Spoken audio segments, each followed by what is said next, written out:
Mga katoto, andito kami sa isa sa mga view deck nila. At ang sarap, ang lamig. Makikita nyo, yan, bumaba yung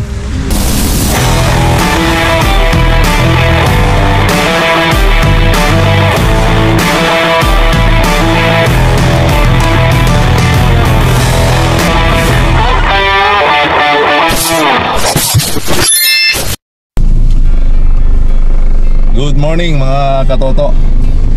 Andito kami ngayon sa, hindi namin alam kung ano lugar ito. Basta mayroon kaming biyahe ngayon. Kasama ko si Basal, ayan, si Juby, nantok pa, si Bibi Jane, saka si Yuki.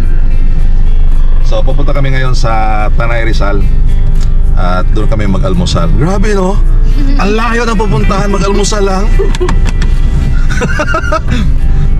So nandito na kami ngayon sa Marilake Highway. So starting from Marikina, so all throughout na ito hanggang Infanta, Quezon. So ang sadya po namin ay yung kilometer 90. Doon kami mag-almusal. Hinahabol namin yung Sea of Clouds. Kaso lang, paano pa namin mahabol? Itong isa na ito. Yan nakapula. Kung hindi susunduin sa bahay, hindi magising. Ang bihira. Usapan alas 4. Yung alas 4 naging alas 5. Alright, let's go!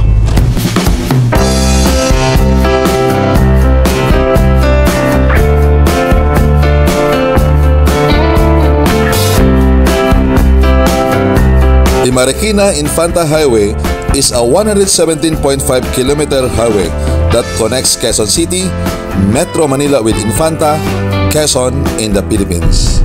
Ang ibig sabihin ng Marilake, Marikina, Rizal, Laguna, Quezon. So mula Marikina hanggang Quezon Province, ito po yung daan na nagdugtong sa apat na probinsya. Marilake has always been a popular weekend destination for motorists since its completion more than a decade ago.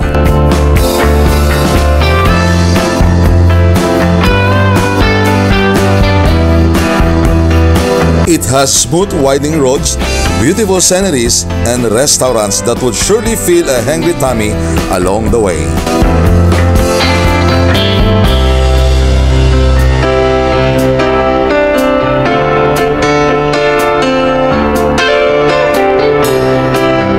At sa aming paglalakbay, napakaganda ang nakikita namin sa aming paligid.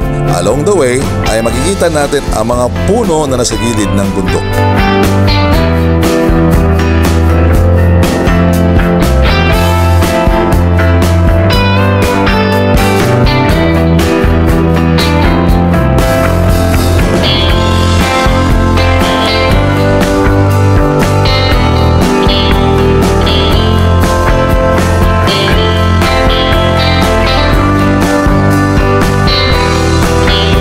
Along the highway, may mga campsites, may mga kainan, at may mga stop point areas na kung saan pwede kang mag-viewing at i-enjoy mo ang magandang tanawin sa paligid ng area na ito.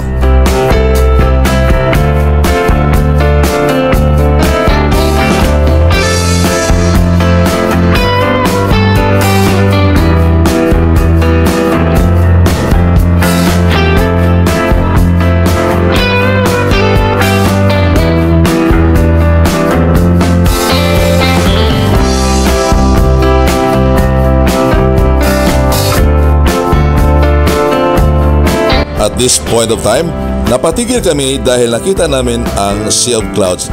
Right mga katoto, stop over muna kami dito sa Barangay Coyambay, Tanay Rizal, at para mapapanood namin yung Sea of Clouds. So another 35 kilometers na lang at tatakbuhin namin at marating na namin yung kilometer 90 because dito sa lugar na ito, kilometer 55 na ito.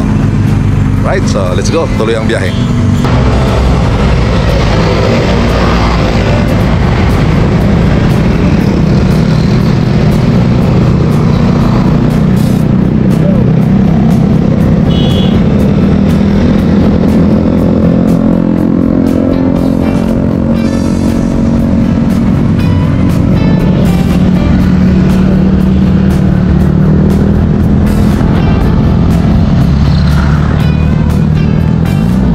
tumatawid.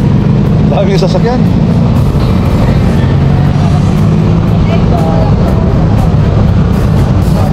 Oo, ang dami, ang dami.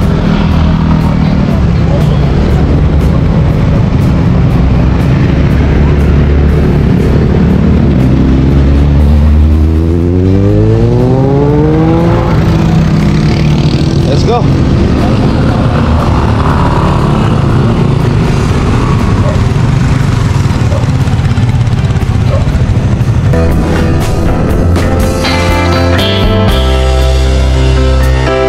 At this point of time, andito na kami sa aming destinasyon. Andito na ang famous arko ng Infanta, Quezon, malapit sa kilometer 90.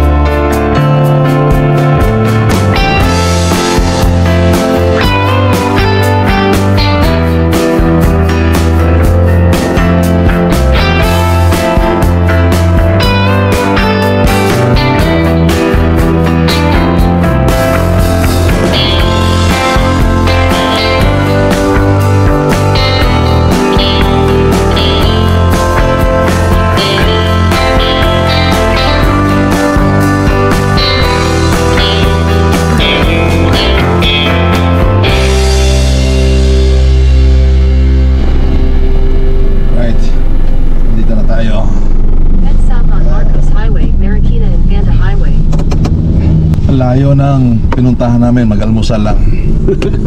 Umabot kami ng 3 oras kalahati. Alright, let's go.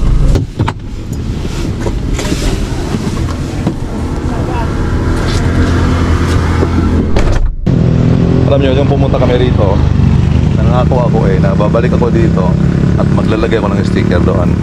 So ito na yung pagkakataon, maglalagay din ng sticker doon. Okay, so tuparin na natin yung sinabi ko dati na babalik ako dito at magdikit tayo ng sticker natin. Ito kami sa isa sa mga view deck nila. At ang sarap, ang lamig. Makikita nyo, yan, bumaba yung ulap or fog. Yan, medyo malabo yung bundok na yon kasi fog yan eh. Malamig. Malamig ang lugar. So this is my second time na mapuntahan ito. The first time na andito ako, that was year 2022. After 3 years, nakabalik tayo rito. Itong lugar na ito, tinatawag nilang Little Baguio. Malamig ang lugar na ito. Nasa Quezon province na tayo actually. Ang pinasukan natin ay yung arko ng Infanta, Quezon. Right, it's eating time. Let's pray. Lord, salamat po ng marami sa pag-iingat po sa aming biyahe. And thank you, Lord, for this opportunity na makapunta sa lugar na ito. Bless the food that I'm about to receive. In Jesus' name we pray. Amen. Right.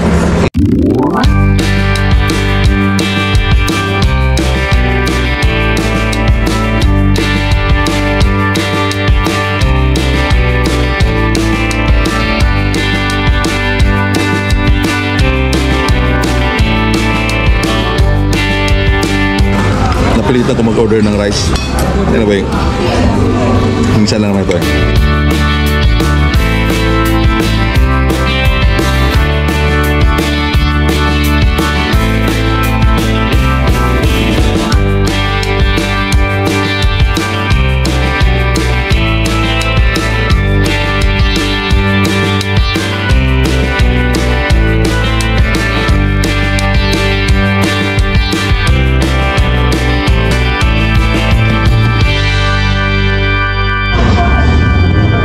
So papasok tayo dun sa loob at mayroong bayad dito.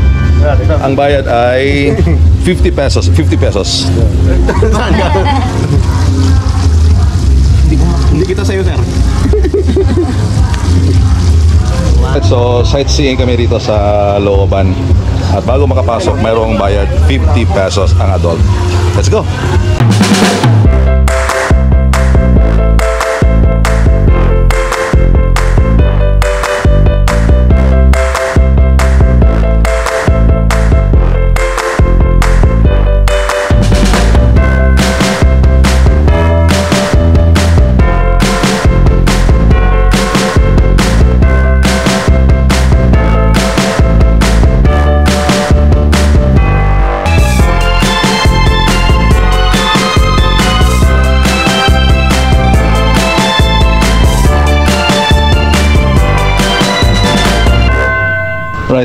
mga katoto, narating din namin ang peak.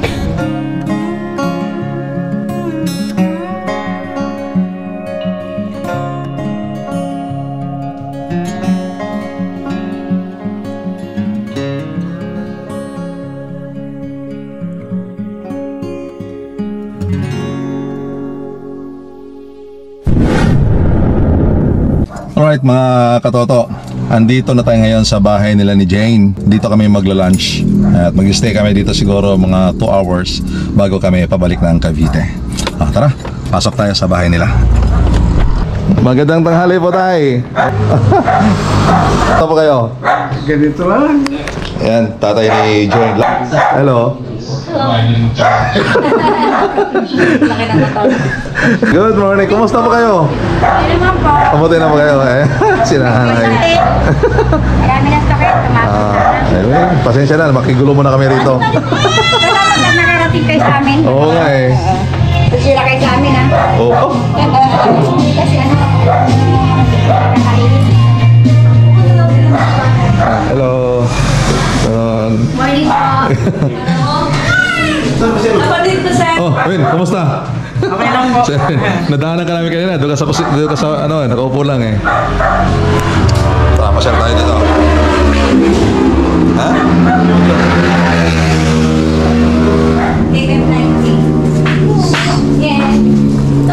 Yun. Ano niluto? Napapangpot siya ng bakal.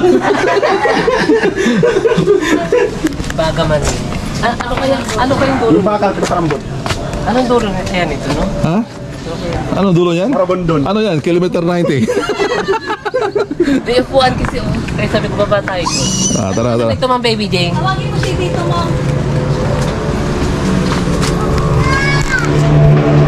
Dito may kabayan dito. Ay, pasala nung, ano to, puno. Ha? Ayan yung miracle fruit. Meron ito. Ano ba Oo, miracle fruit. babuyan niya, basa. Ayun. Hindi yung buko. Miracle. Miracle fruit ito. Gamot Yan. ito, gamot. Oh, gamot ito. Ano? Ano pa pati nila man, baby Jane? Pa ang, Anong meron dito? wala lang siya. Binabalang namin. Ha? Anong meron dito? Baboy siya, baboy. Sigurado ka naman bawi, baka ahas. Ang mamay may ahas yan, eh. Manukan siya. Laki na sili, sir. Ayan, oh. Saan? Ayan, ayan na yun. Pula, ayan. Han? Sa unahan, sir. Ay, oo nga. Sili. Manukan. Ano yun ito, mabib? May sili oh. Ano yun? Basta, pitasin mo na. Ano na yan? Hinog na yun oh. Alright mga katoto, magla-lunch na kami ngayon dito at maya-maya alis na kami dahil nga mayroon pa kami mga gawain mamaya hapon. Alam nyo, yung lakad na ito, nawala yung diet ko dahil pagkain. So ito yung ulam namin dito. Yan, merong pansit palabok, malabon. Pansit malabon. Merong bangus, merong langka. Cesar Tilapia. Tilapia. Talapia. Walang bagos. Ayan, tapos merong Four Season. Ayan si Ian, ayan si Ian yan, oh, yan, oh. Si Ian yan, oh. Ayan mo ulit. Ian. What happened to your hand? Secret. Secret daw.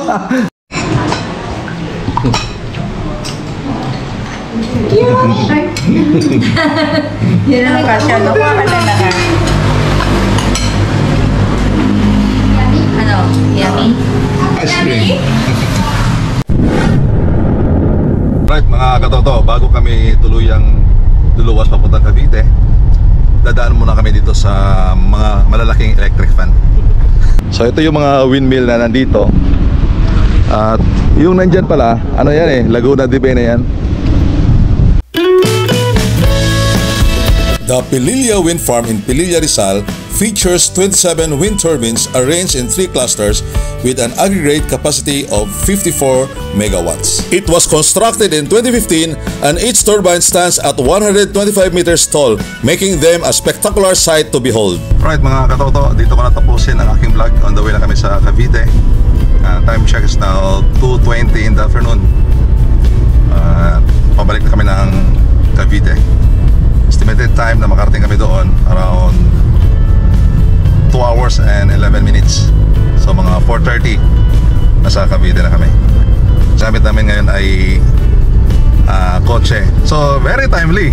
Kasi kung nagmotor kami, di basa kami. Ayan, umuulan.